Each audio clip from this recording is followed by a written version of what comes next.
Alhamdulillahilladzi anzala ala abdihil kitab wa lam yaj'al lahu 'iwaja. Ashhadu an la ilaha illallah wahdahu la syarikalah wa ashhadu anna Muhammadan abduhu wa rasuluh. Allahumma salli wa sallim ala sayyidil mursalin imamil muttaqin wa ala alihi wa ashabihi ajma'in. Subhanaka la ilma lana illa ma 'allamtana innaka antal alimul hakim. Allahumma rabbi shrah li sadri wa yassir li amri wahlul 'uqdatam min lisani yafqahu qawli. Allahumma rabbana iftah bainana wa baina qaumina bil haqqi wa anta khairul fatihin, amma ba'd. Yang dirahmati Allah, fadil pengerusi yang juga timbalan pengerusi masjid Bahagia Datuk Bahari, yang dirahmati Allah, Tuan Imam, pengerusi dan seluruh jawatan kuasa, yang berbahagia Datuk-datuk, para asatizah, tuan-tuan muslimin, muslimat yang dirahmati Allah sekalian. Alhamdulillah, segala puji bagi Allah di atas kurniaan Allah panjangkan usia kita di bulan yang penuh dengan keberkatan. Allah terima dan anugerahkan kita dengan taufik untuk menjadi tetamu-tetamunya pada pagi yang penuh dengan keberkatan. Mudah-mudahan Allah Ta'ala juga menerima kita sebagai tetamunya di akhirat nanti, insya-Allah. Tuan-tuan yang dirahmati Allah sekalian, marilah kita mengambil kesempatan, pertamanya dengan niat i'tikaf di rumah Allah Ta'ala ini, dan mulakan hari ini dengan penuh kesyukuran. Kadang-kadang kita terlalu terlepas pandang kerana kita jadikan dia sebagai rutin. Contoh, kita bangun awal pagi, kita baca doa. Doa itu dah jadi rutin dan kebiasaan pada kita yang kadang-kadang hanya menjadi suatu kelebihan pada doa itu. Sedangkan dia tidak dapat merasai sesuatu nilai daripada doa tersebut. Tuan-tuan, bila bangun pagi itu, kita baca Alhamdulillah, tak usah duk panjang. Mula dengan Alhamdulillah tu pun besar dah. Ahyana ba'dama amatana wa ilaihin nusyur. Alhamdulillah Tuhan, kamu panjangkan usiaku, bagi lagi peluang untuk kita merebut kelebihan, dan mudah-mudahan hari ini dapat dijadikan suatu bekal untuk kita bawa kepada Allah yang melayakkan kita masuk syurga Allah. Malam tadi kita mati, tuan-tuan. Malam tadi kita dah mati. Allah bagi balik roh pada kita untuk kita bangun satu nilai yang sangat besar. Tapi sebab kita tak rasa kita mati malam tadi, kan rasa tidur je, tak ada apalah. Biasalah bila tidur bangun balik. Tapi kalau nak tidur malam tadi tu rasa ni tidur aku ni belum tentu bangun. Seriau kot, silat-silat tak mau tidur. Ni kira tidur last ni, tak payah tidur, takut. Kan? Tapi kita tidur biasa aja. Cuba kita hayati nak tidur tu, akhirkan kalam kita dengan la ilaha illallah. Ialah kita baca doa suratul mulk, doa dan sebagainya. Cakap apa pun, akhirnya sebelum terlena tu biarlah la ilaha illallah. Sebab kita membayangkan inilah kematian kita. Barulah bila bangun besok tu ada rasa, Alhamdulillah. Kalau tidak, tak jadi apa. Macam tuan-tuan kenyang makan dengan hari-hari biasa, dengan mula-mula dapat makan pada bulan Ramadan, hari yang pertama, dia punya feel tu, Alhamdulillah. Tu belum kira dapat sedut nafas lagi tu. Dia sedut tu, Alhamdulillah, lebih daripada yang dapat makan. Sebab apa? Sebab susahnya dia nak dapat. Tak mau sebut kan? Nak dapat tu, Alhamdulillah, nikmat tu luar biasa. Kalau orang kena asma, teruk sangat tarik nafas tu, lega tu, Alhamdulillah. Yang ni Kalau tidak, biasa tak ada apa. Jadi mudah-mudahan kita jadikan itu sebagai suatu kebiasaan kita. Nak tidur tu dengan kematian, bangun itu dengan suatu kehidupan yang kita rasa peluang Allah bagi untuk kita sambung. Kalau tidak, habis dah ni. Ada peluang. Barulah bila kita hargai kehidupan itu, insya-Allah kita akan penuhi hidup kita hari itu paling tidak dengan amal.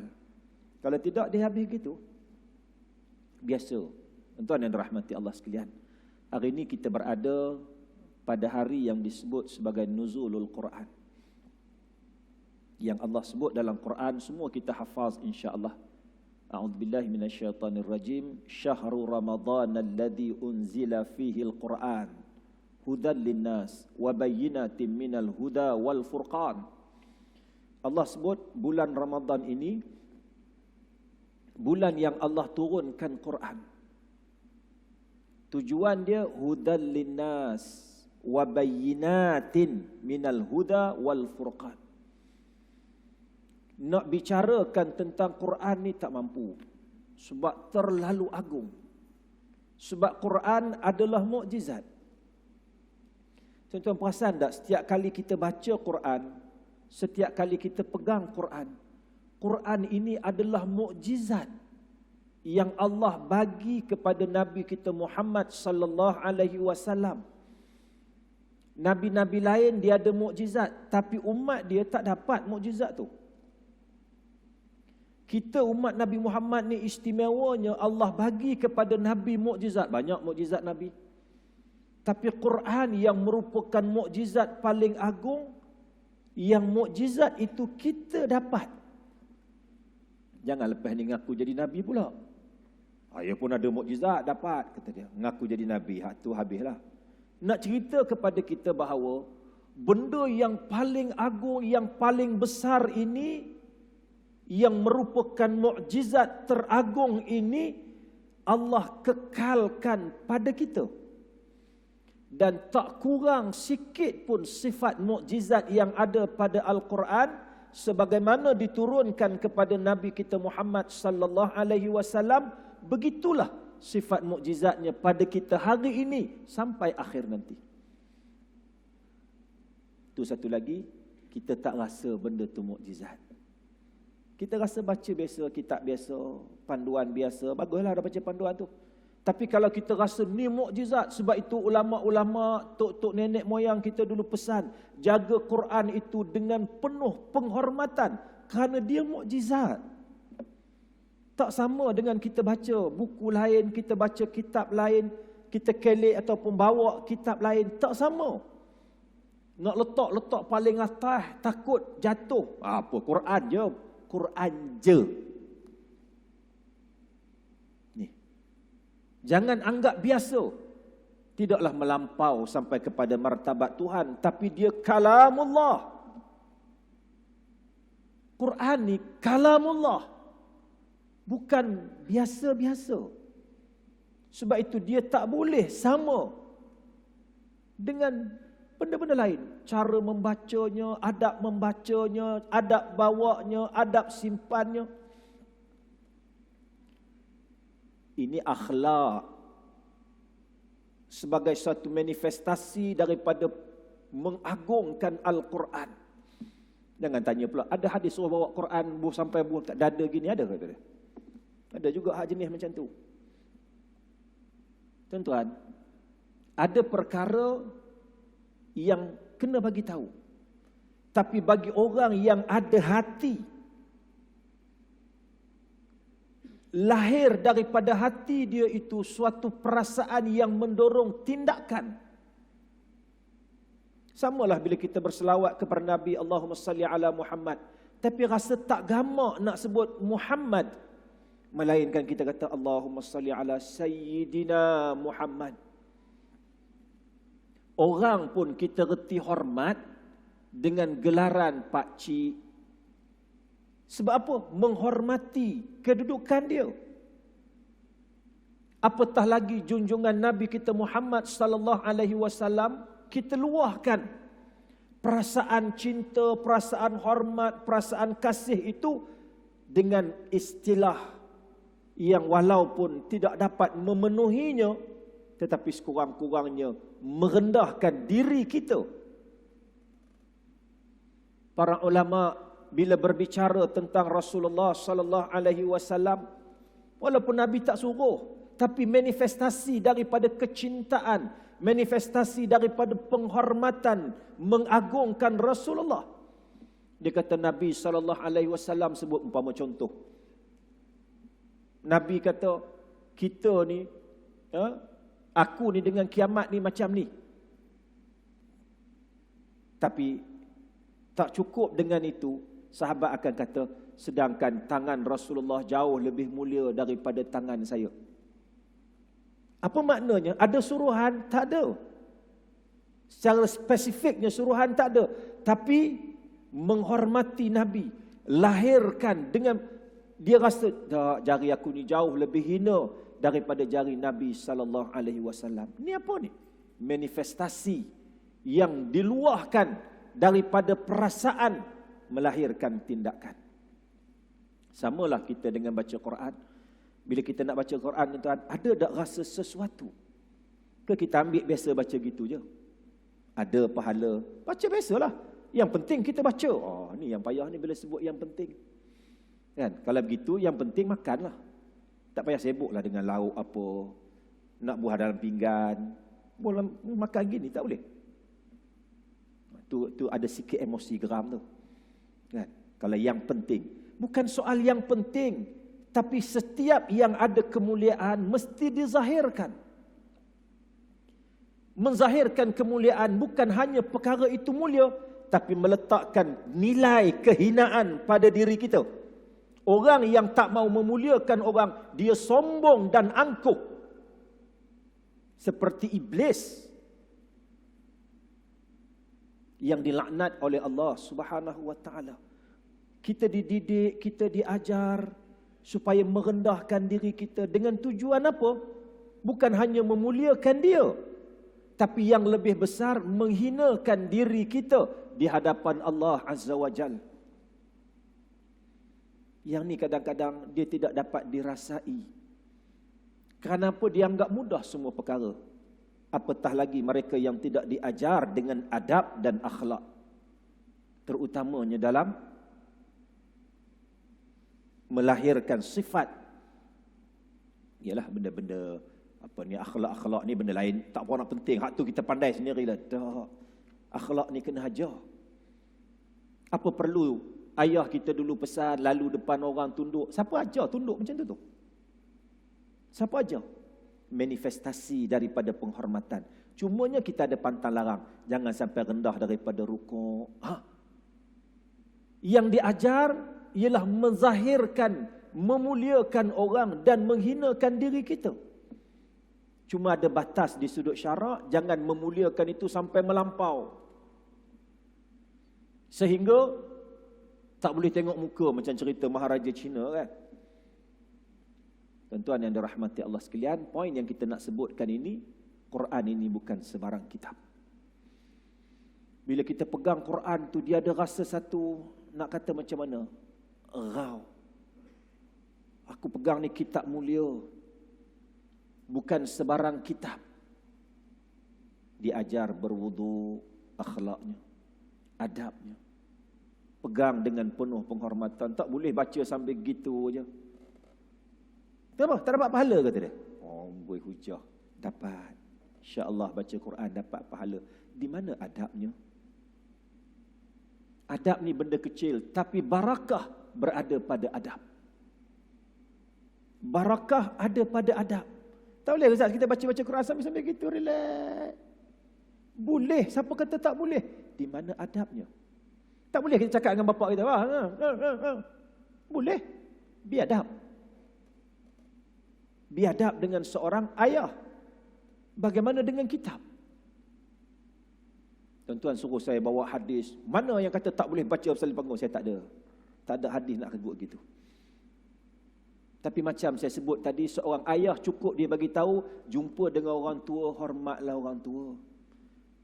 Bagaimana nak menghormat itu lahir daripada apa yang ada dalam hati dia.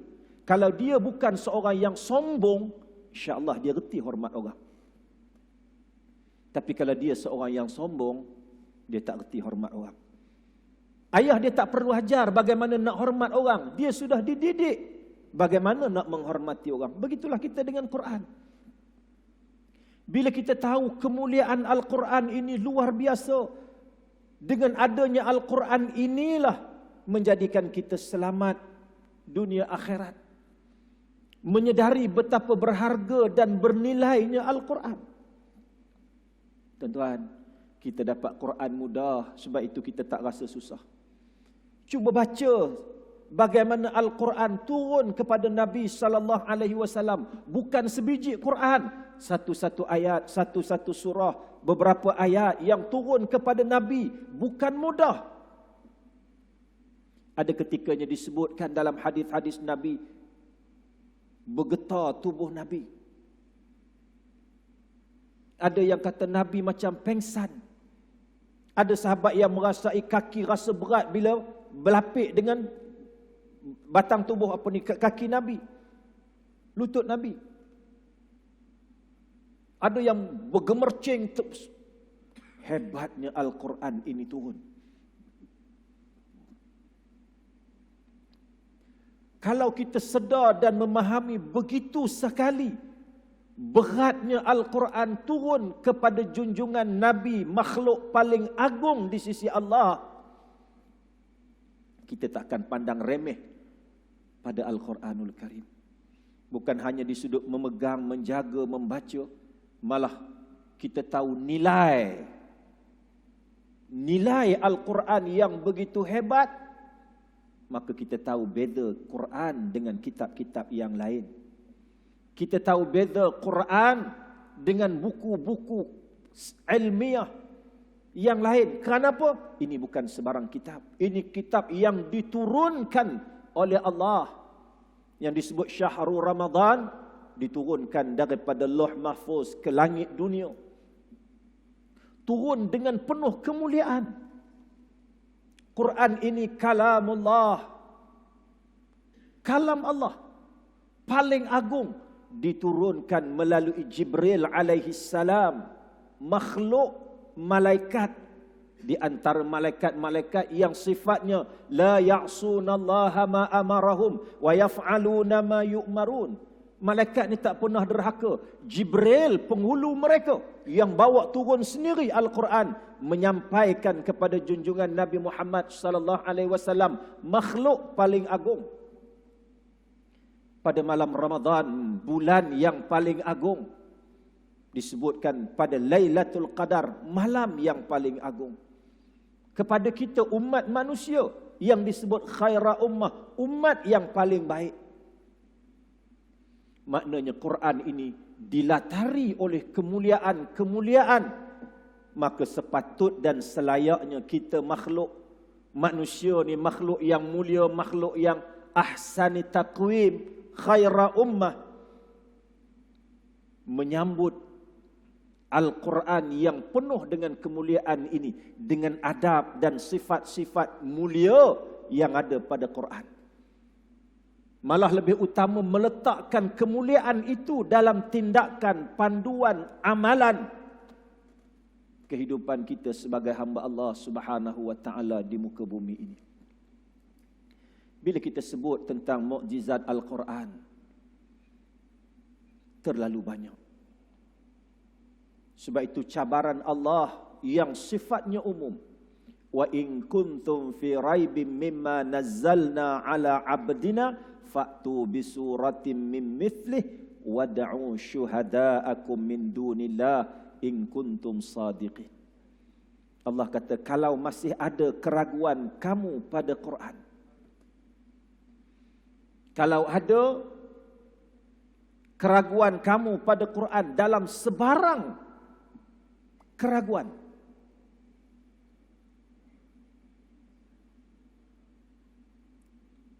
wa in kuntum fi raibin mimma nazzalna ala abdina fa'tu bi suratin min mithli, bawa satu surah. Allah mencabar. Dan musyrikin yang tak reti bahasa ini, tak reti bahasa bukan tak pandai bahasa. Istilah kita tak reti bahasa ni maknanya rasa melawan lah, degil. cuba nak menyahut perintah Allah, nak lawan dengan Allah. Dia cuba bawa beberapa surah. Dia reka surah. Sebab dia ni pakar dalam bahasa. Kita tahu Suq Ukas yang ada di Mekah ini memang menjadi tempat pentas budaya untuk dipamerkan syair-syair jahiliyah yang digantung 7 syair terbaik sab'a mu'allaqat, 7 yang terbaik yang digantung di Kaabah ini adalah hasil daripada syair-syair terbaik. Dia rasa dia hebat. Cabaran Allah pada ketika itu kerana mereka merasakan kehebatan kesusasteraan yang ada pada mereka. Lalu dia cabar Allah Ta'ala melalui bahasa Quran. Kok boleh lawan bahasa Quran. Itu yang buat bila baca surah Al-Fil, dia pun buat juga cerita fil. Tapi tak kerti apa, gajah. Kamu tahu ke apa tu gajah? Belalainya panjang, jadi bahan ketawa. Buat surah kata. Yang ni yang disebut, bila dia cuba nak melawan Allah, Allah hinakan dia. Sebagaimana Musailamatul Kadzab, dia tunjuk kononnya dia ada mukjizat juga melalui sihir. Tiba-tiba orang yang sakit mata bukan celak, buta tu. Ini kehinaan yang Allah Ta'ala bagi kepada mereka yang nak melawan secara terang-terang dengan Allah. Allah turunkan ayat Quran ini cabar mereka. Cabaran itu tak pernah tarik kerana Quran itu sentiasa relevan. Sampai hari ini. Cabaran Al-Quran, wad'u syuhada'akum min dunillah. Sila bawa tokoh-tokoh, pakar-pakar, profesor-profesor, ilmuwan-ilmuwan kamu selain daripada Allah. Tidak cukup dengan cabaran, tapi Allah confirmkan, fa illam taf'alu wa lan taf'alu, sekiranya kamu tak boleh bawa, dan memang pun kamu tak boleh bawa, fattaqun nar allati waquduha an-nas wal hijarah uiddat lil kafirin. Allah tambah dengan ancaman.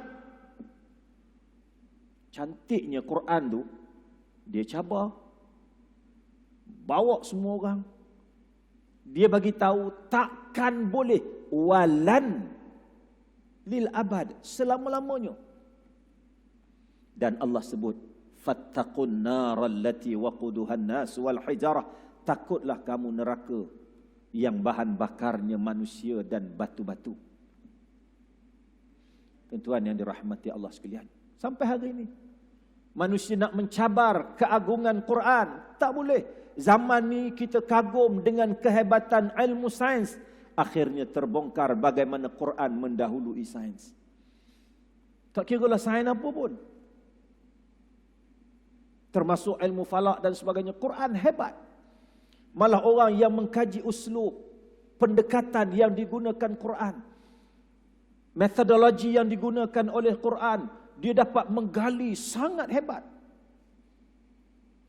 Sahabat saya masih tak dapat lagi dia nak buat PhD hari itu. Dia kata dia nak buat topik besi dalam Quran. Quran ada kan sebut Nabi Daud, wa anna lahul hadid.